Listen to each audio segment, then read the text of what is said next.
Pagbati sa ating mga viewers. Second tranche ng 1,000 pension increase. May asahan pa ba?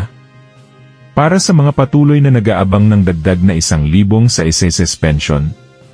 Ang pinaka-latest update tungkol dyan ay nanawagan si Kong Rodolfo Ordains ng Senior Citizens Party List sa DBM na dagdagan ng 1,000 na buwanang pensyon. Giit niya, hindi na sapat ang unang dagdag dahil sa patuloy na pagtaas ng presyo ng bilihin at gamot. Humihiling siya ng subsidya para sa halos 3.6 milyong pensioners. Tinatayang kakailanganin ng 43.2 bilyon taon-taon para dito, anya maliit na bahagi ng national budget.